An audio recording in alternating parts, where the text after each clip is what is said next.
Alors non, ni les Palestiniens, ni nous-mêmes, rassemblés ici, sommes des terroristes.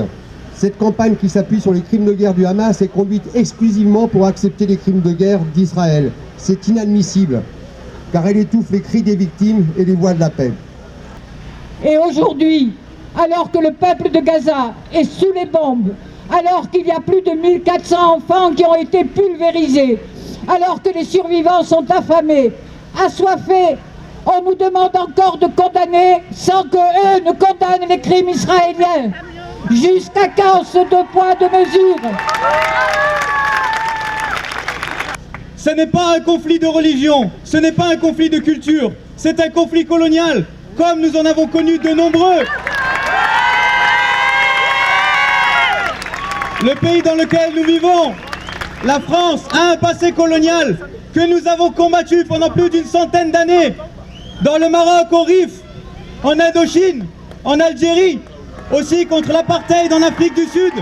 Et nous sommes aussi accablés de honte, parce que dans ce pays, il n'y a pas moyen d'imposer l'idée toute simple qu'il y en a assez avec le deux poids, deux mesures, et qu'un enfant qui meurt, quelle que soit son origine, c'est un scandale pour l'humanité. Et les milliers d'enfants qui meurent en ce moment à Gaza devraient faire venir des larmes de honte et de colère à toute l'humanité, à tous les pays, et aux nôtres en particulier. Depuis le 7 octobre, un déluge de bombes tombe sur les Palestiniens, ayant fait des milliers de morts, dont plus de 1000 enfants. Darmanin et Dupond-Moretti déploient un arsenal qui, il y a quelques années, faisait encore partie des propositions portées par la seule extrême droite.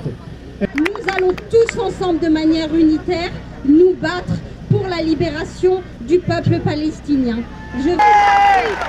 Dans cette guerre, en tant que juifs, nous serons toujours du côté des opprimés. Dans cette guerre, il y a un occupant et un occupé. Il y a un oppresseur et un oppressé. Nous serons toujours du côté des oppressés.